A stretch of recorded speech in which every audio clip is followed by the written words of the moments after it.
The NFL stands for not for long. Set, Sharga and Armstead. Roll out, Walker still running out. Looks to the left, wide open, Thompson touchdown. Colin Thompson with the touchdown. There was nobody within 20 yards. What a catch off the bobble. Colin Thompson scoops it up. Lofting corner, the end zone. It is caught for the touchdown. The first NFL touch for Colin Thompson is a score.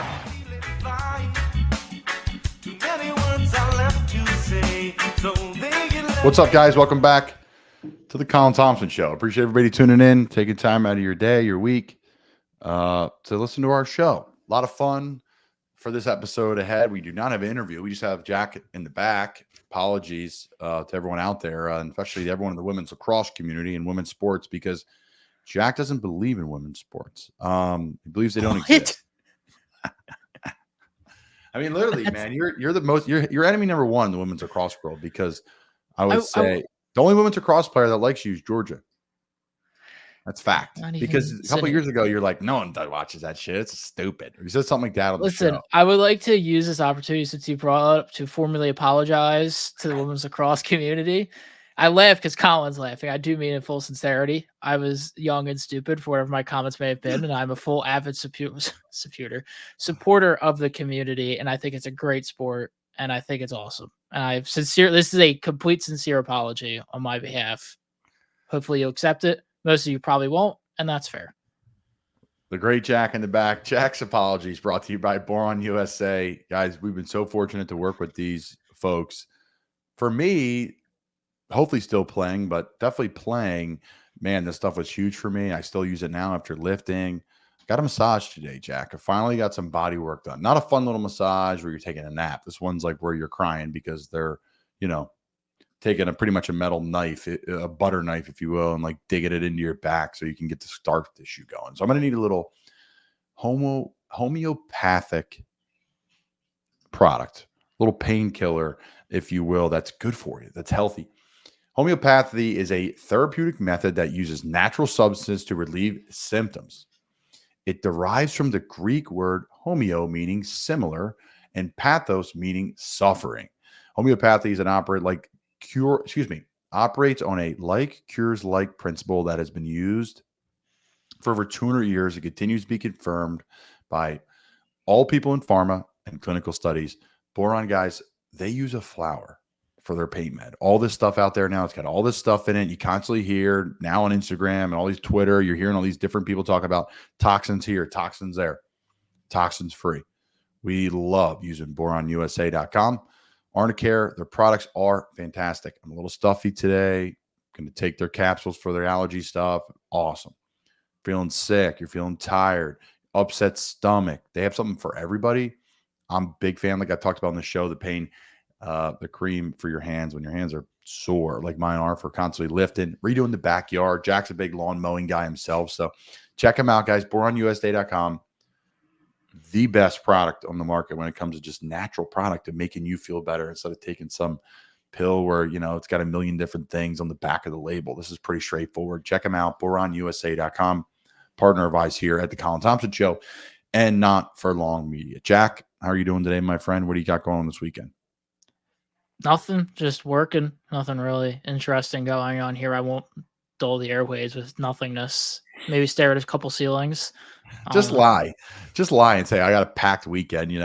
Well, thanks for asking how my weekend's going to go, Jack. Excited. You didn't give me a chance because I was trying to, and then you just cut me off saying lie. I'm not going to lie to our viewers.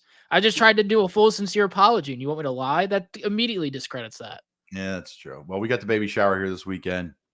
A couple's baby shower. This isn't just like for Sydney. It ends up being a party. Sydney's birthday is around this time.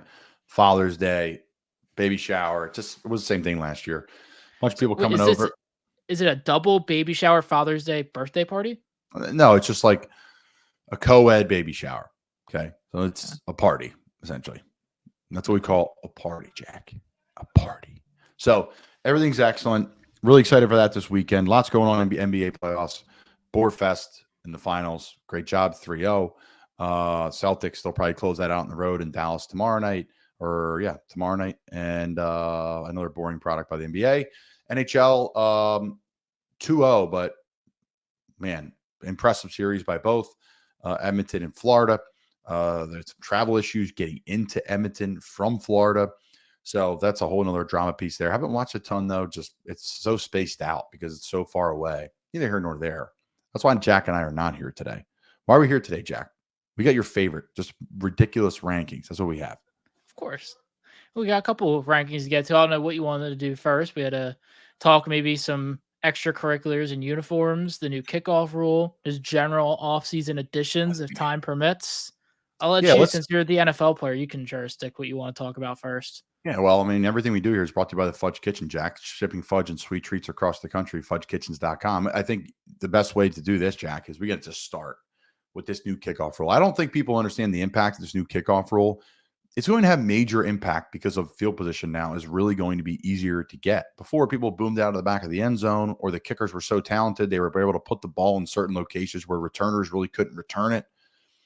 And the NFL really didn't want the ball returned that well as well. So to me, you're going to see really talented players that they would usually protect on kickoff and kickoff return now be on kickoff and kickoff return. For example, we're not getting to that right now, but I could see big time, high paid pass rushers like a Micah Parsons in a big time moment go in and kick off and go cover a kick, because why not?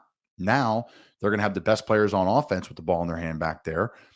We know it's a lot safer than normal or even old school kickoff. So I could see a lot of changes.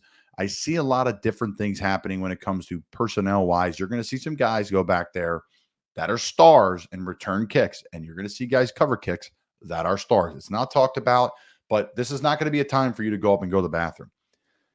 Kickoff return is about to be one of the more fun plays in football. There's going to be creativity behind it. You saw what the XFL is trying to do, UFL tried to do in the past with a little bit of creativity, but neither here nor there. You're going to see some changes. You're going to see some good players, and Jack and I are going to go over that today.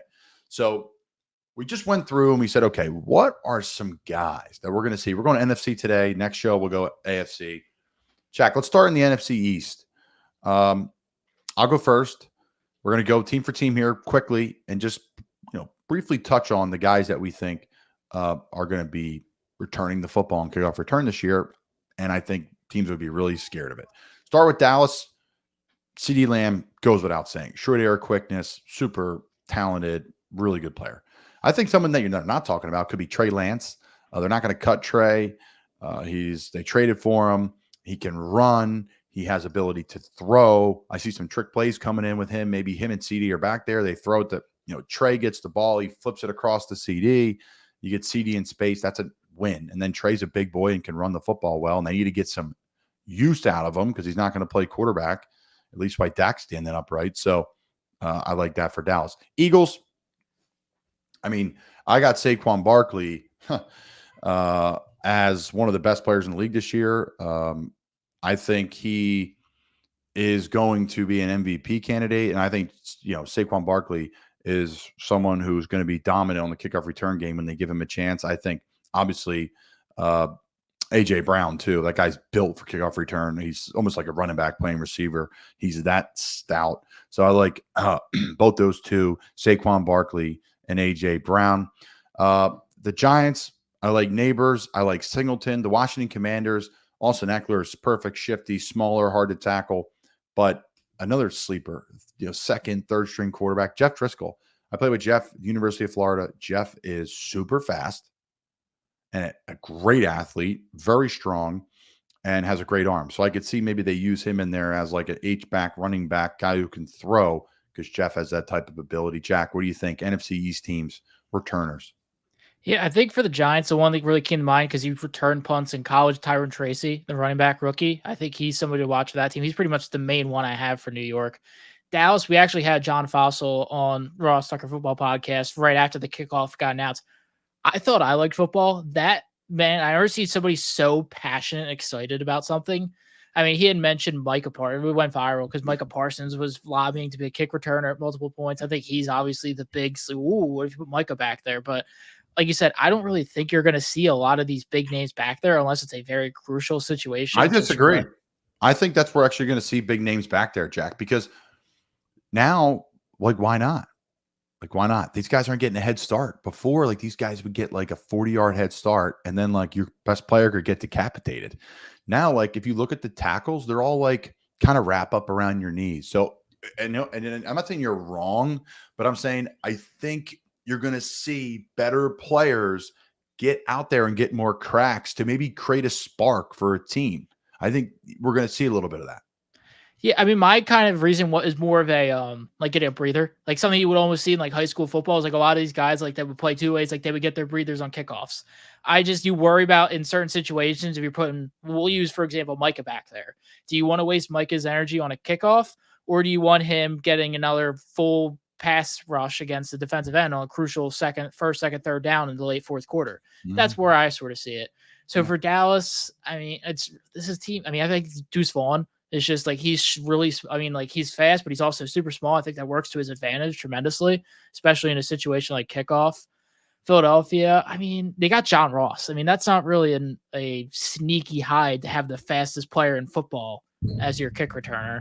Britton Covey was their kick returner or their punt returner, some kicks. I could see maybe those two. Those would probably be the two I would have up top to begin with. And then Washington, I don't know. I think Luke McCaffrey. I think that's another interesting one for them. Wide receiver. He's sort of been all over the place. Almost like not really as much as Taysom Hill, but like he can play quarterback. He switched to receiver. I think he's got it. I mean, he's a McCaffrey. They're all shifty. So those would be my pretty much. I don't think really any of them sleeper selections, but those who I would have across the NFC East. NFC North Lions. I'm go with Gibbs. I think he's pretty electric, right? Eric Reynolds, I throw in there too. I throw St. Brown. Pretty good group they have to get the football. Montgomery's there as well. Like they're going to put some guys back there. They have depth in the running back position. They're going to put some guys back there that are scary with the ball in their hand. Packers, AJ Dillon, that guy is a freight train when he gets moving. I think it's an interesting one there, and it's kind of a running. It's like an inside zone play. You kind of ride the wave and make the cut where it's available. Romeo Dobbs, great player. Vikings, Brandon Powell, guy's an electric returner and is a good number 3, number 4 receiver. Good player. Aaron Jones on their team now too. Like critical situations, these big boys are going to go back there and try to return it. Especially if around the league, star players are seeing other players have success and garner attention and garner contracts based off of it. Star players are going to come into special teams meetings saying, I want the ball. So you're going to see a little bit of that now. And I'll get into that in a second, but I think star players now are going to have to be forced to be in special teams meetings because they're usually not in them. They're usually at lunch while everyone else is in there grinding. They make sure they can stay on the team on special teams. Bears, DeAndre Swift, DJ Moore is one of the best athletes in the NFL, period. He's a guy who, when he touches the ball, he is absolutely nasty. Has breakaway speed, pretty much has everything. He has full control over his body. Not everyone can say that. They think they can. That guy has full control over his body. Jack, Lions, Packers, Vikings, Bears. Who do you got? Yeah, so the one for the Lions, I don't really know how to pronounce his name, but he's somebody who played both sides of the field at Utah. I think it's Sion Vaki, I think is how you pronounce it for the Detroit Lions.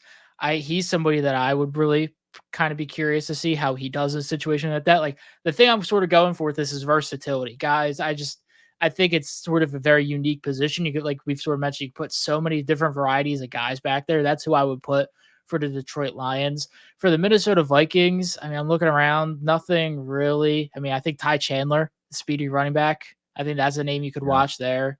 He's their backup. He's a good player. I blocked for Ty in the preseason. He's a downhill runner. He's been a guy kind of waiting for his time there. They moved on from the starter. I forget his last name, but Alex last year. Good player. He's with the Raiders. But it's a good point. Ty's a good pick. I like Ty. He's a great guy too.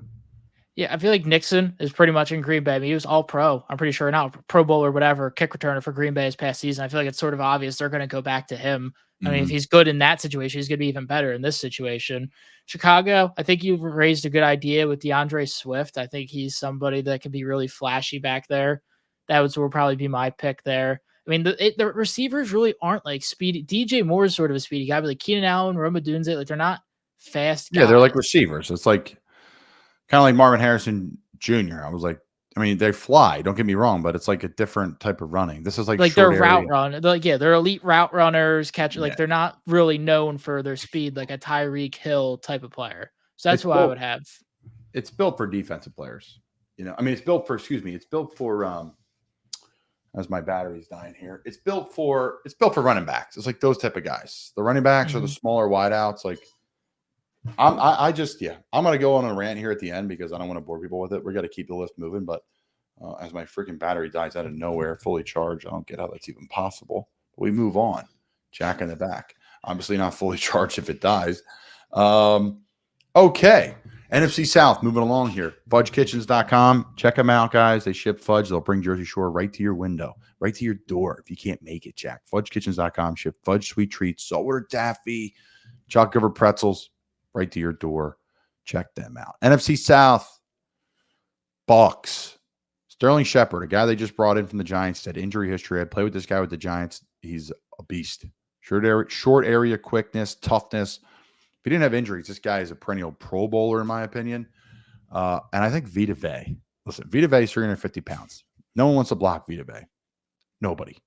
No one wants to tackle Vita Vea. Somehow, some way, if you can get this guy the ball and let him run and scrum, 350 pounds. He's one of the biggest people in the league. He's strong as an ox. It'd be interesting to see if they throw him back there. See if he can field a ball. Vita Vea. Saints, Taysom Hill, of course. I mean, what? Like, this is the most obvious one in the world. This guy's going to be a monster. Him and Alvin Kamara together will be pretty unique back there. The Falcons, I mean, Drake London's a baller. I don't know. Yeah, you can leave him off. And then, of course, Bijan Robinson. Two players that would be pretty dangerous with the ball in their hands. The Panthers, my guys down there, there's a couple of them. Chuba Hubbard, I think he'd be a great player at this. Shaq Thompson, this is a guy who can throw as well, played baseball professionally before, playing in the NFL, played running back in college, linebacker for the Panthers, super tough, super physical. He can't move like he used to. Yeah, that's right, Shaq, you can't. But he's an absolute stud, and I think he'd be a great returner. And then lastly, most importantly, Raheem Blackshear, Archbishop Wood graduate. That guy is electric with the ball in his hands, short area quickness, played at Rutgers and Virginia Tech in college. He was a great returner with the old returning rules. So that guy is shifty. He's a hard worker. I think he's going to be perfect, and he could be an all-pro, Pro Bowl type year, Raheem, returning the football. So they're my four teams. You got Jack, Bucks, Saints, Falcons, Panther. Yeah, with the Bucks, again, nobody really stands out to me. I feel like Rachaad White is sort of a speedy back. I mean, there's really not an electric pick here. If somebody really stands out to me, I feel like he kind of stole the show of Vita Vea there in Like that? Tampa Bay. He's a moose. Atlanta, I feel like there's a very obvious pick with Bijan Robinson. I feel like before last year, any other year, it would have been Cordell Patterson, but I believe he's now in Pittsburgh. So that would have been the perfect guy. The AFC is loaded. There's like, I'm like, wow, where's this guy at? I'm thinking about this returner. Oh, he's in Pittsburgh. Oh, he's in here. Yeah. Sorry, but continue. My sneaky pick, my sort of Via Vea pick for the Falcons, I feel like Kyle Pitts could be a really solid returner. You don't think so? He's too tall. I mean, listen, you're not wrong. None of that we say is wrong, right? That's the beauty of this. I hope everyone's having fun with this. And people send us your suggestions. Who do we miss, please? I mean, Jack, listen, Kyle's a freak. Okay. Kyle's one of the best athletes in the NFL, too. Legit. He'll have a lot of success there with Kirk Cousins. Just watch, folks. But I think he was too tall, Jack. He's like 6'6", Yeah. You need someone who's like stout running the ball. It's close quarters. That's all I'm saying. I've done it. It feels like everyone's going to fall on your ankles, So, and I know you get that from playing, but it's like, it feels like you're blocking inside zone. And like the ball could bounce anywhere and like your guy could make the play. Like, it's tight. It gets real tight real quick. So you need one of those shifty guys who can like ping pong around and then like bounce out and have the DJ Moore like boom speed. Like, dude, to me it's a no-brainer, Jack. And I'm going to get to this point later about you brought up a great point about rest, and I'm going to talk about that. And that's why you're the best in the business, because I'm going to throw a nugget out there. Okay. Yeah, so the Carolina Panthers one, this is also dependent on if he makes the team, because I don't know if he will with the three running backs ahead of him. Rashad Penny, I think, is a really interesting thing to watch. I sort of played for the Eagles last year. I don't think he had he might have had a single snap. I don't really remember him having any carries, but he didn't. He's got Jonathan Brooks, who's he'll probably make the team because Jonathan Brooks won't be there for the start of the season. And then, of course, you have Chuba and Miles Sanders already there. And then Raheem, baby. And Raheem. You're like, who's that? Archbishop Wood. Ever heard of him? I haven't. And then, of course, I feel like the obvious selection of New Orleans, everybody's going to just go with Taysom Hill. That's perfect for it. Yeah, there's really no other point in going anywhere else with that. When Ross got shredded,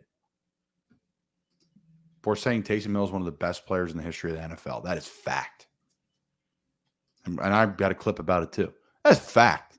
There has been very few people that can throw like him, catch like him, run like him, block punts, block on kickoff return. I mean, they don't exist, guys. It's hard enough trying to get good at one position. And the dude's got a structured in his contract. If he plays X amount of quarterback snaps, he makes like triple the money. So Ross was right. Real football people get that. He was right. Okay. NFC West. The Niners. I mean, this is ridiculous. Okay. C-Mac and Debo, right? Like what? I put Juszczyk back there. There's some interesting pieces that they have. They have a great backup running back too. So Niners, C-Mac and Debo. Rams, I mean, you got to go Kupp and Puka, right? Like, how do you not? Seattle, I played with this guy in Carolina, Laviska Shenault. This guy can fly, and he's big as a house. He will definitely be back for Seattle returning kicks. If they're not, they're crazy. Tyler Lockett, too. I mean, everybody's going to say DK, but he's like Kyle Pitts. They're like too long and lanky. They're too much of a strider. Tyler Lockett's like a little, like he just like blown, he just gone, like he's a little guy in a cloud of dust, and he's so good. God, he's so good.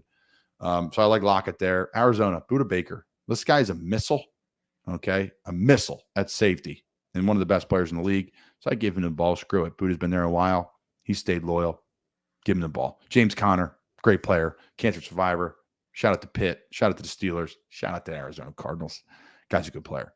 Yeah, there's my 4. Niners, Rams, Seattle, Arizona. What do you got, Jack?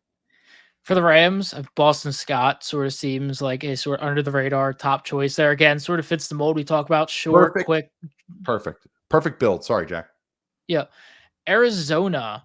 This is one where you can sort of get funny with it. It's not practical, but it fits in the line of other people are saying Kyler Murray. Everybody talks about Justin Fields. I feel like Kyler Murray is an even better fit than Justin Fields would be for return. -% chance Arizona will put him back there. Yeah. But that's somebody who I think could really thrive in a situation like that. Seattle, I mean, yeah, like you said, DK Metcalf. So everybody's just going to be like, oh, what about DK Metcalf? I don't really know who else I would sort of put back there in terms of, Charbonnet, Kevin Walker are both decently fast. But again, these aren't really like flashy picks. These are running backs, your number 1 wide receiver. San Francisco, I would put Ricky Pearsall. That's who I would sort of put. You're going to like Christian McCaffrey is sort of like, again, like the dumb, obvious, perfect mold for the new kickoff. Ricky Pearsall is somebody who's under the radar. I think could be really good at this sort of quick guy. He's really solid route runner that I think could help in sort of stemming, moving forward, kind of like those quick plants and moving. That's really who I would go with there. I think to your point, Jack, and I'll dive into this. The kickoff rule is going to affect a lot of people in a positive way. The people that it's going to affect is like those 3rd, 4th string receivers, running backs and it does already. That happens already on kickoff, kickoff return, but it's going to generate a touch for them. The ball's got to stay in play now. Before you just go out there and the ball's boomed out the back of the end zone and you never got a touch. So now, like for a guy like a Ricky Pearsall, who's your 3rd, 4th receiver, he's now going to be getting 2-3 touches a game extra, plus maybe 2-3 catches. All of a sudden you got 6 touches a game. That's a win for your 3rd, 4th receiver. So I like that. I'll say this when it comes to resting players for these plays, I think the impact's going to be greater than their rest. So like if you can get a guy out there that's like your tier 2 star or your tier 1 star to return the ball out to the 50 and then pull them out for the first play of the series and give them a breather and maybe run the ball away from them or throw the ball to another person or run a screen play, whatever it may be, offensively or defensively. Micah Parsons down there covering. We need to make a tackle, get Mike out for the first play, and then give him a breather and put him back in. To me, there's a way around that. I'm really cool. It's going to happen, folks. This is not a play you can get up and go to the bathroom for. Kickoff return rules are going to be awesome now. Can't wait to see it. There's going to be massive plays around it. You're going to see guys running down on kickoff that are pass rushers and linebackers and safeties.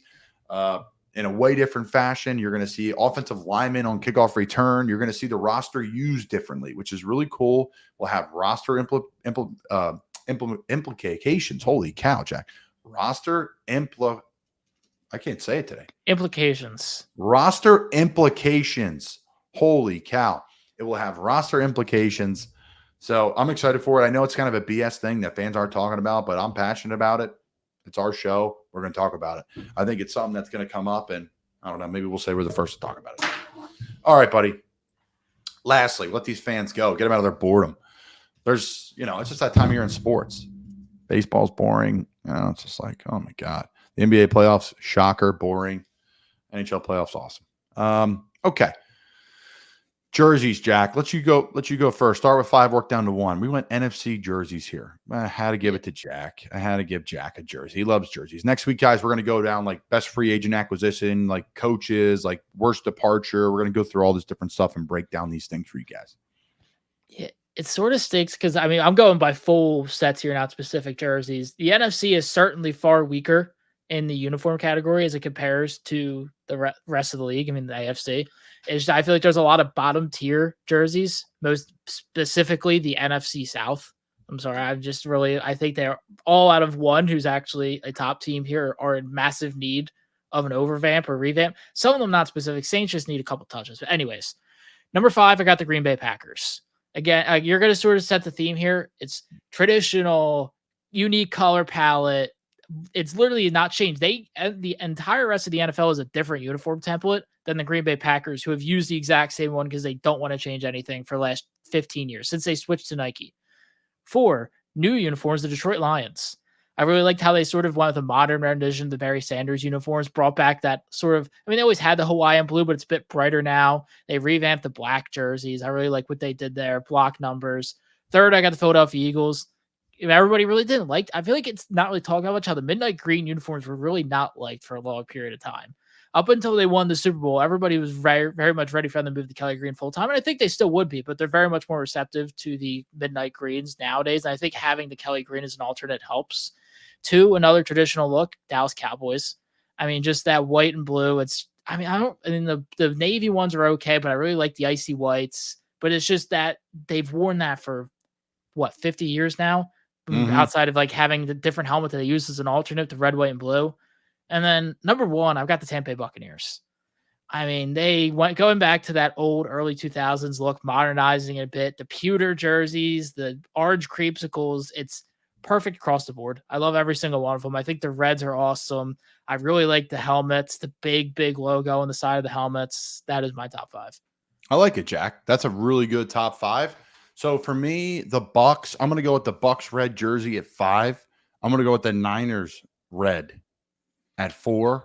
I'm going to go with the Panthers black at 3. I'm going to go with the Eagles midnight green at 2. And I'm going to go with the Vikings purple at 1. I think the Vikings purple is tremendous. I just love that color. And I love that stadium. Those fans are awesome. So that's my top 5. That's my top. Jack, what do you think about my top 5? You don't like it? Minnesota, the Vikings ones are average. They're all right. I really like the all white, whatever they're calling the Arctic ice ones. I think those are very cool alternates. They're average. There's nothing really say great. Respectful organization. I think the Carolina Panthers, I like the helmet, are in massive need of a uniform upgrade. Interesting. Or a revamp. I like the color palette. I think the blues themselves are tremendous, but I don't like the whites. I think it's just the overall design of the uniform. I just think it needs a fresh start. Just modernize it. If you look at the Detroit Lions, look at the Cincinnati Bengals, they kept the same theme. They modernized it. They made it look nice. But I almost compare the Carolina Panthers to the Washington Capitals. They look new and modernized 12 years ago. They just look like 2012. I look at them. It's not because of the team. That's when they were best. But it's just, I look at that. I just think Cam Newton, Luke Kuechly, that era. Because it's just I don't think they've barely changed since they got introduced in the NFL in 1996. Very minimally. They had a completely different uniform they debuted with. They had to switch from. But it had a great run. But I just think you need to change things up a little bit. Yeah. Yeah. What do you think about the creamsicle Bucks? I think they're tremendous. And it's very much nostalgic people coming out. I think the biggest thing the Creepsicles had going against them for so long is the Buccaneers were the worst team in football history while wearing those uniforms. Mm-hmm. So you get a fresh set of eyes looking these are tremendous uniforms without those same people having 20, 30 years of memories of that team being god awful wearing those. So I think now you're seeing a fresh eye of those. Same with the Seattle Seahawks. Kelly Green was always popular because they were good while they were wearing them, but the Seattle Seahawks, outside like a couple Steve Largent years, were really not great wearing those uniforms. And I think they're really getting back in the limelight because the teams are good at wearing them and they look nice. Jack, your uniform expert here at Not For Long Media and the Colin Thompson Show. Guys, 30 minutes hanging out with you today. Some quick, some fun. Let us know who we missed on the returner thing. And let us know, maybe we'll talk a little bit about who's going to cover some kicks too. Just pick your best defensive end and linebacker and safety, and that's probably who's going to do it. That's Jack in the back. I'm Colin Thompson. Special thanks to our sponsors, Boiron, Arnicare, BoironUSA.com. Check them out. The best for pain relief, allergies, etc. Check out our friends at the Original Fudge Kitchen, fudgekitchens.com. They ship fudge and sweet treats across the country, even to me here in Annapolis, Jack, where we're going to be having a baby shower this weekend. We're going to be stuffing our faces with fudge, pink fudge, because we're having a little girl. All right, Jack. Thank you, buddy. I appreciate you. Thanks to our team at Not For Long Media for making this thing kick. Listen to all our shows at Not For Long Media. Rate, subscribe, and subscribe, unsubscribe. What do they say at Buzzard Voice? See you guys. Have a great weekend.